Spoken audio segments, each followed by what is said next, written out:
So, any requests for people who need a refuah? Gavin and Alan Katz, neither, and others. Thank you, Arthur. And people injured in terrorist attacks here, the first lamer to all. Okay, so continuing with this book, and it's the next chapter is called Mercy and Loving Kindness. I'll try to keep it short. Having differentiated between compassion or mercy and pity, it is also instructive to distinguish between mercy and loving kindness, rachamim versus chesed.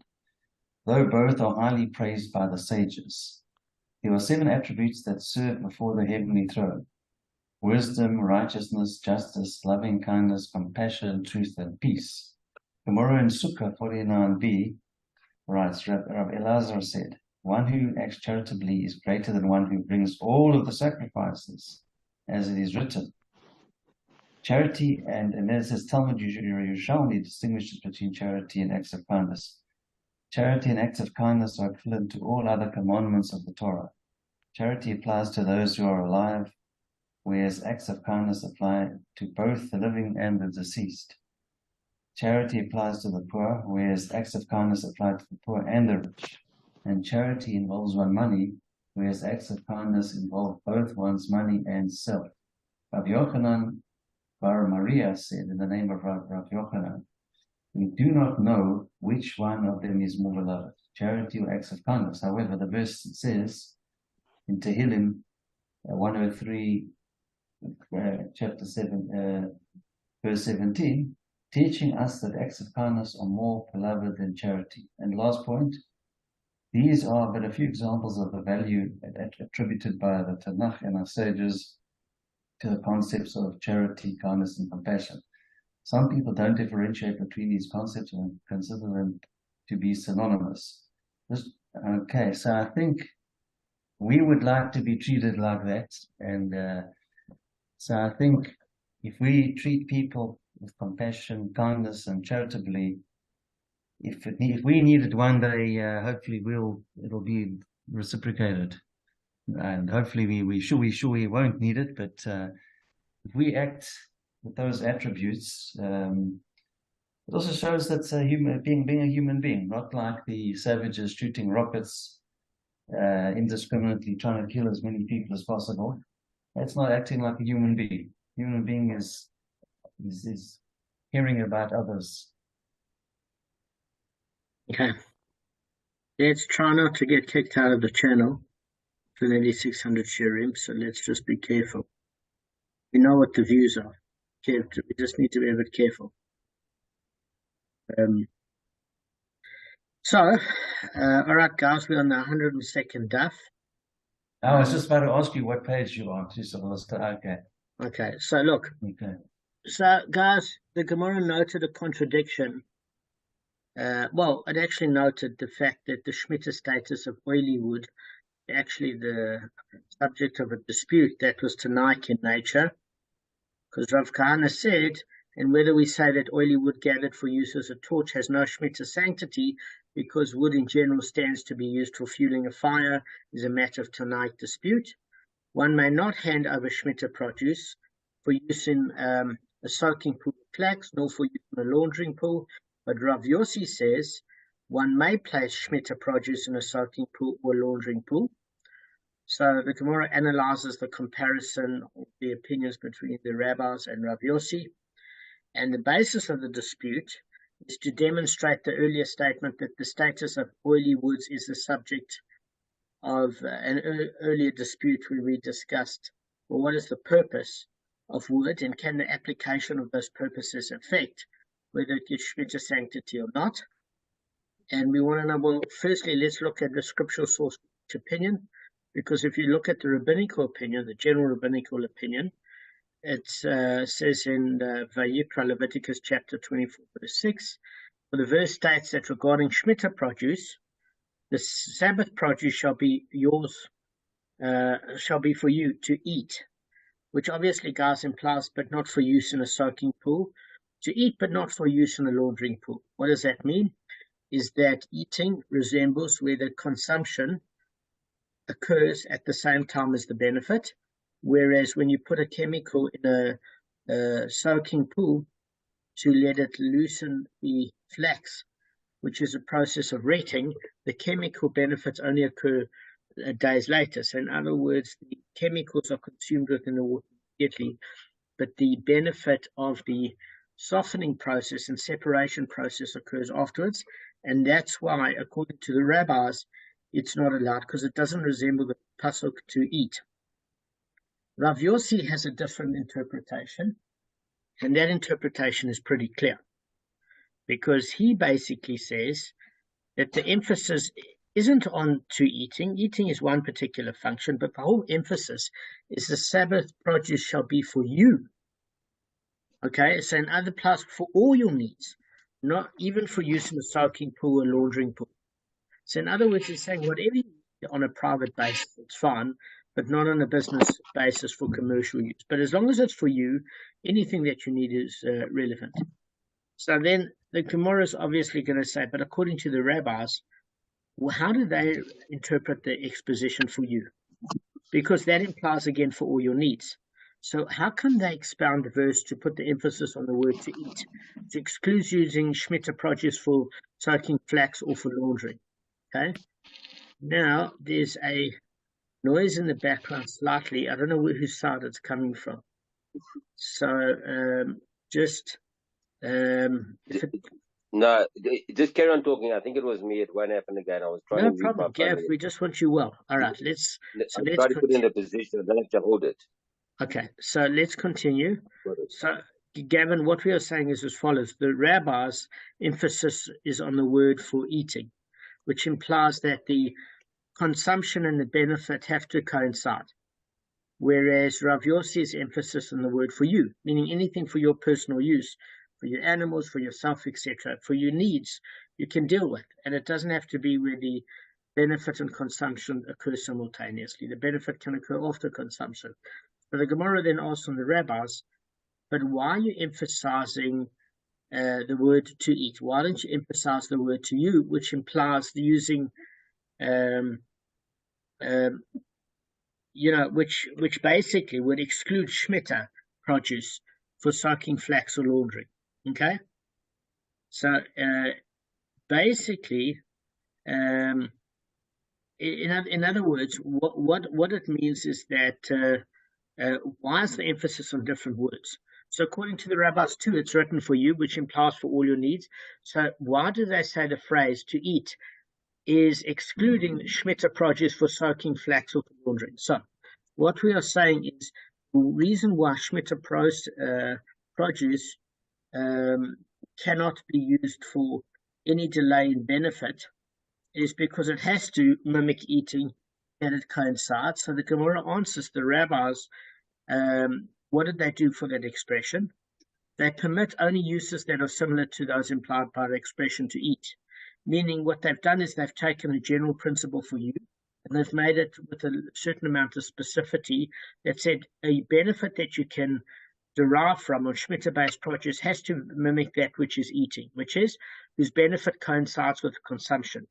So therefore they would exclude Shemitah products in a soaking pool or laundering pool because their benefit comes only after consumption, as we said. So bottom line is as follows, is basically the rabbis would agree that for you permits using Shemitah produce for other needs. But they're saying since it's used in conjunction with the word la'achla, to eat, it then gets to a specific point where they're teaching that you can benefit up until the time of removal, bi'ur, only in ways that resemble eating, in which the benefit occurs at the time that the produce is consumed and passes from the world. So basically, as soon as the flax or laundry is placed in the wine to soak, the wine is rendered unfit for consumption, okay? And it's considered destroyed. So the benefit of those processes don't come until 3 or 4 days later. That's in Gemara Sukkah 48.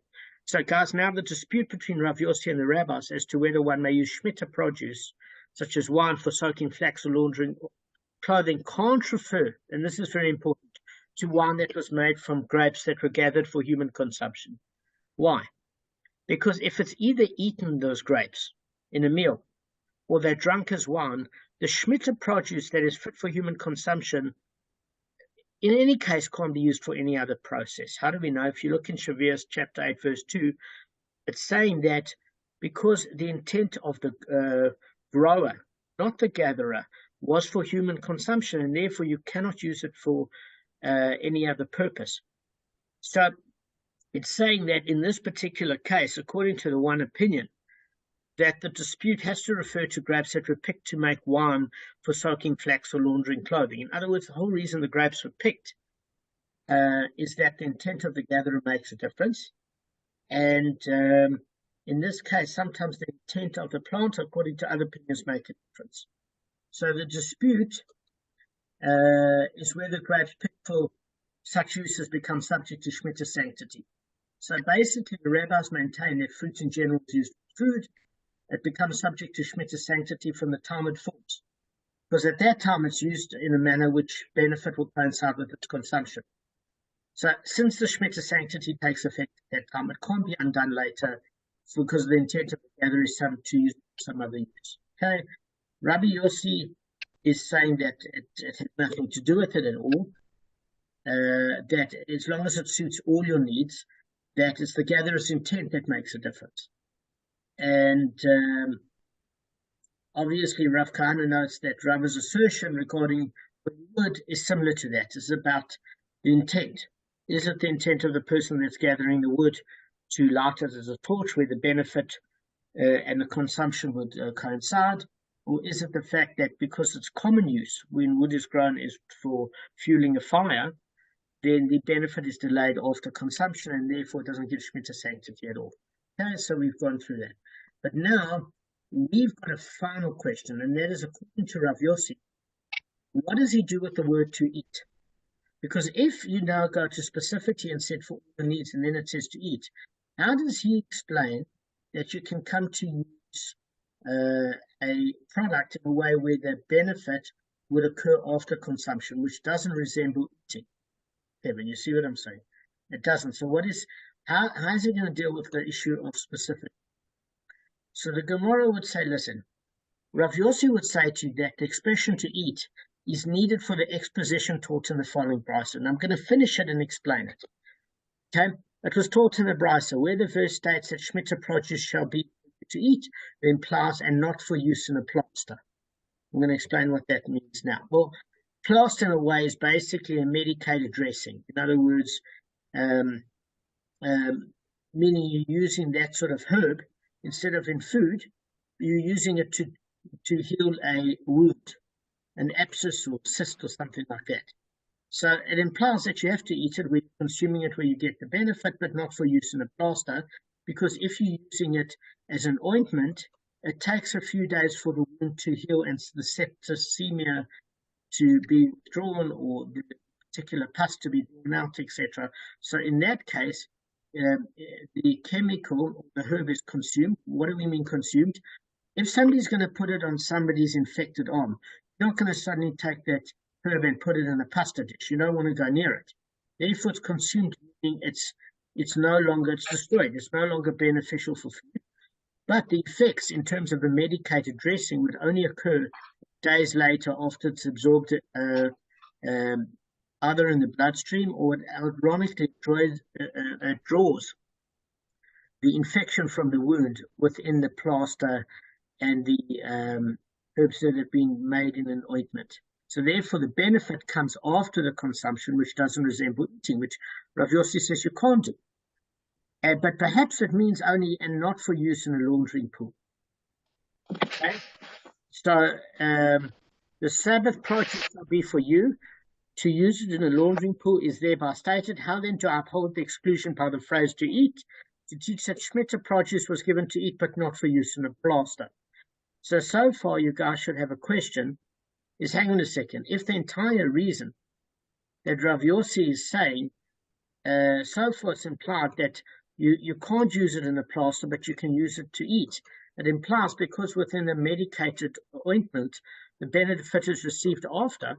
Why would Rav Yossi say that you can use a plant where it's used in a laundering pool? Because again, the benefit for the chemical immersion is occurred long after the chemicals have been diluted by the water and therefore destroyed. So how come you can use it within a laundering pool but not in a plaster? So the brisa continues. Now, why do you see fit to include its use in a laundering pool and to exclude it in the plaster? I include the laundering pool in the list of uses permitted by the expression for you, because it is use of commonness to all people, since everybody must launder his clothes, and I exclude a plaster because it's not used commonly for all people, only the sick. So now Rav Yossi has got a very, very interesting way to do it. He's all of a sudden saying the following, is that at the end of the day, Arthur, at the end of the day, we thought the entire reason that Rav Yossi holds that is because the benefit doesn't have to coincide with the consumption.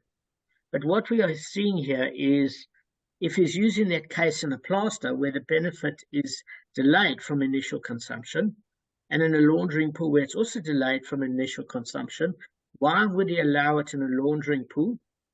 And why would he not allow it as an ointment in a plaster for a wound? So he answered the question as follows, and he said, look, when I use the expression for you, I'm basically saying that it has to be a common use. In other words, eating. Because eating is common to all people, then that is subject to Shemitah sanctity. And laundering objects in a pool is a common use where people need to clean their clothes and they need chemicals. And in that case, it is common for people to wash their clothes, and therefore that resembles eating in terms of a common practice. Okay? But as far as plastering a wound with ointment, etc., that is only reserved for sick people. And therefore, because it's uncommon, I don't include it in the list of being allowed. Do you get what I'm saying? In other words, that if a plant achieves Shemitah sanctity, because at that point it's going to basically be in the field for a certain period of time, and then you've got to get rid of it, etc. The problem is, if you can only use Shemitah sanctity produce if it resembles a common use. So there's a slight issue, and it's gonna go through some more details, because the brisa, having established the sources for Rav Yossi and the rabbis, says that it basically needs to determine the authorship of the brisa. Does it come from the rabbis or does it come from Rav Yossi? So we have to examine it. So if the verse states that the Shemitah produce shall be for you to eat, it implies and not for use in a plaster, to eat and not for use in sprinkling, to eat and not for use to make an emetic. Whom does it accord? It accords with Rav Yossi. So if it were to accord with the rabbis, there are also the uses of the soaking pool and the laundering pool that should have been excluded. Since the brisa did not also exclude these uses, it's evident accordingly that it goes with Rav Yossi, who maintains that these latter uses are in fact permitted. So let me take a very complicated concept and make it simple. There are other issues at which it doesn't resemble eating. So, according to Rav Yossi, there's two categories. The one is when, the one is the common use, and the other one is the non-common use. So, if it's for eating, which is a common use, he says that's what you can use Shemitah produce for in a common way. Now, not for use in a plaster because it's reserved for the sick with the ointment and using the herbs for that. To eat and not for sprinkling. Now, what does he mean to sprinkle? So he was saying, listen, you get people that are very wealthy and they take aromatic wine and they sprinkle it around the house to create a pleasant aroma. And because most people don't have the money to waste wine purely on the aroma, it's not common to all people, only for pampered people. And they used to using wine for the scent, like people would use, for example, perfume today. And it's according to Rashi, to make the house smell good. Whereas in those days, you would have wine to drink, but it certainly couldn't be wasted. So therefore, since it's not common to all people, it doesn't resemble eating, and you can't use Shemitah produce for that. And then it says to eat and not to make it from an emetic. So what's an emetic? It basically induces vomiting for somebody who has overeaten. Now, that's also unusual. Why? Because most people have the common sense not to overeat to the extent that they have to vomit it out. So it's only reserved for a certain amount of stupid people, an emetic, because people should know when they should stop eating, by the way. So since it's not a common use, you can't use Shemitah produce for an emetic. In other words, to ingest some herb that would create vomiting. And this is proving that it accords with Rav Yossi, because it accords with his logic about common activity. Because if it were to accord with the rabbis, they would also say it's prohibited to use soaking pool or laundering pool, and that should have been excluded in the list. Why?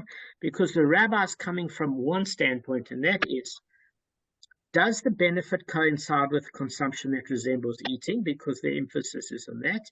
And if it does, then you can use the Shemitah produce in a way other than eating, because it resembles the function of eating category. But for use in a laundering pool where the chemical is destroyed immediately by being absorbed in the water, but the chemical benefits only occur 3 or 4 days later in the way that it either is involved with the retching of the flax, which is the unweaving of the fibers, or even hours later, where it in fact launders clothing by basically getting out. It's a detergent, basically, a natural detergent.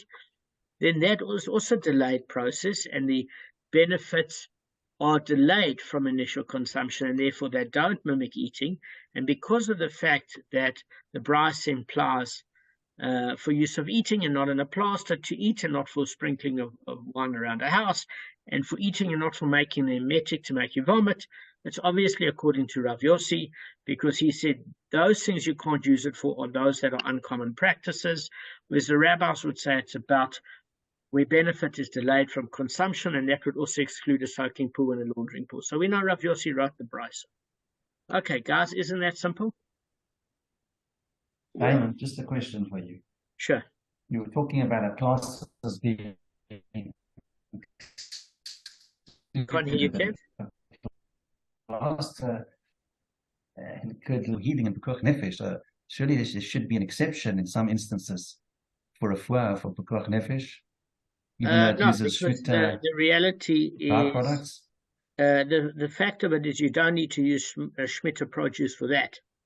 In other words, if you do that, you should be able to preserve. So Kevin's asking a good question. Kevin is asking for saving somebody's life. Surely you could use Shemitah produce as far as that's concerned, because to save a life, you can even break Shabbos. So why can't you then break the 7th year, which is like Shabbos? That's what Kevin's asking, which I think is a brilliant question.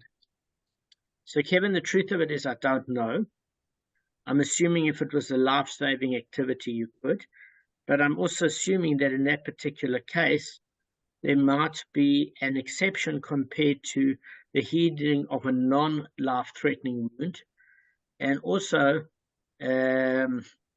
you would actually also have medicines that were produced in the 6th year for use for medicinal purposes in the 7th year. You don't have to use something that was you got benefit from in the 7th year when you had to remove it. So they might have had ways to preserve it. Further to which an emetic to get you to vomit that would make you feel better. I don't know if that's life-saving, but it's certainly an act of stupidity on the person that ate too much.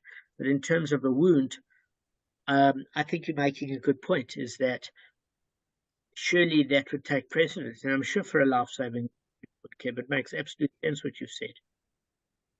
It makes absolute sense.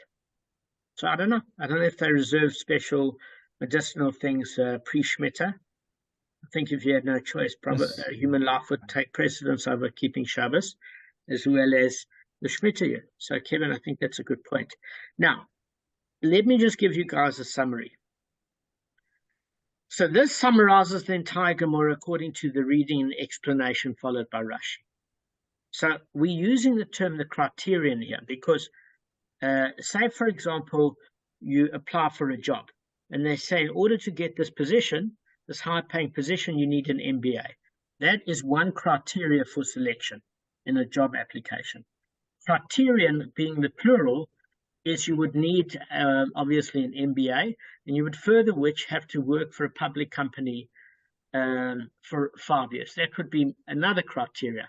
So when I use the term criterion, I mean the plural of criteria.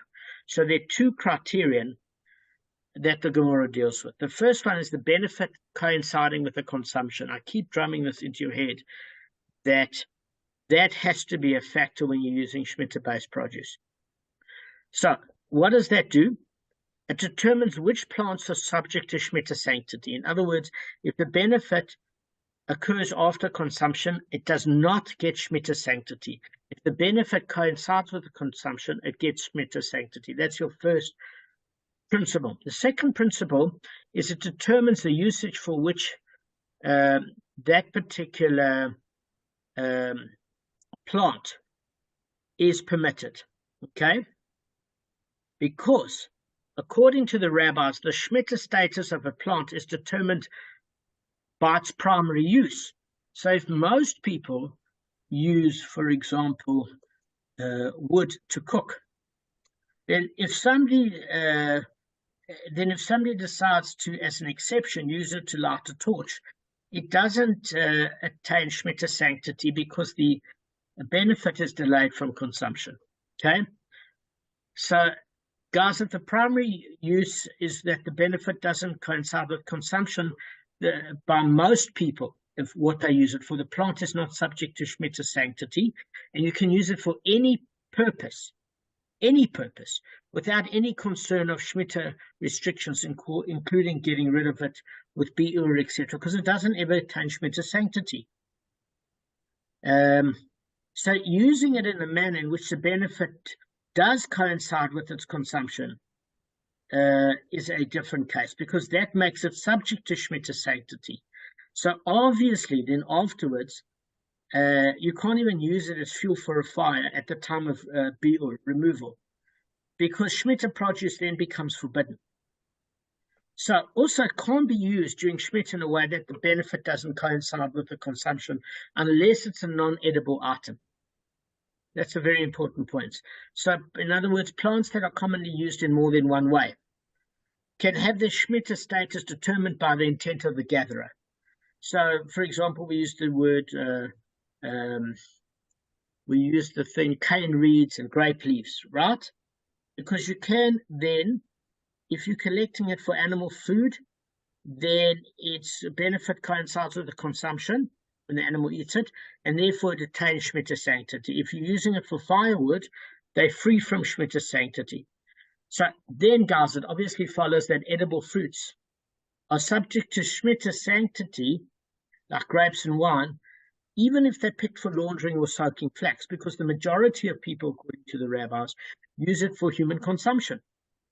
So if their primary use is food, they're subject to Shemitah sanctity, then they cannot be used for activities in which the benefit comes after the consumption of the fruit, such as laundering or soaking flax, because there has to be a common use, but also because the benefit is delayed from consumption.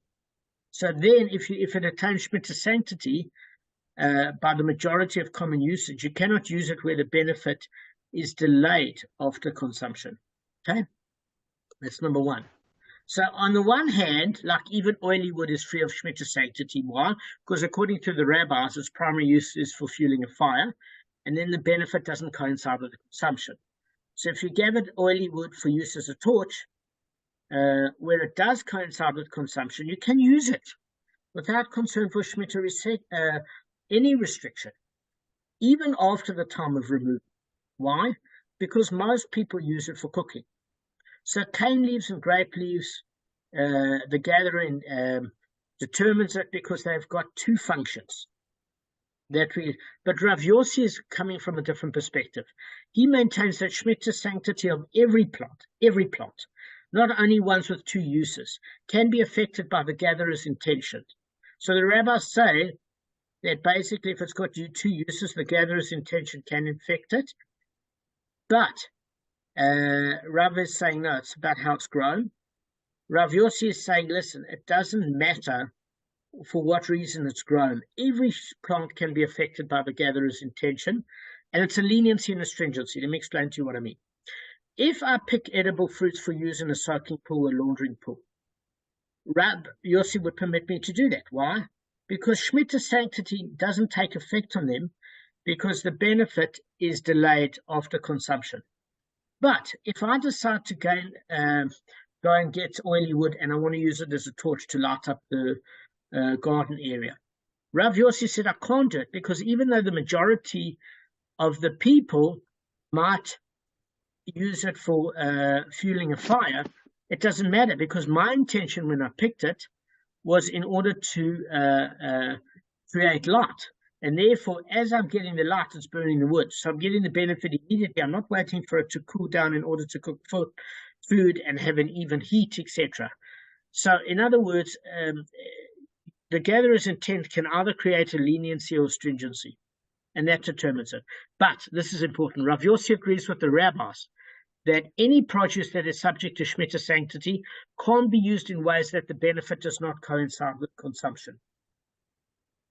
Okay, if it is of common use, but it has to be of common use. So that's about the that's about the sum of things. Now I know that we've got 7 minutes left, but everybody's feeling lousy. So do you want to end the share at this point, or you want to carry on, Doug? I already saw some questions. You've got questions. Of course. What does it say if, in terms of using Shemitah produce, what is the, what is the, if someone uses Shemitah produce knowingly, what are the consequences, the punishments for that? Any idea? Is it a major deal? Is it? Are you asking? Is it the same level of breaking Shabbos in terms of the seriousness? Is that what you're asking? Yeah, or is it a very serious thing? Let's put it that way. Kevin, I swear to you, I have no idea.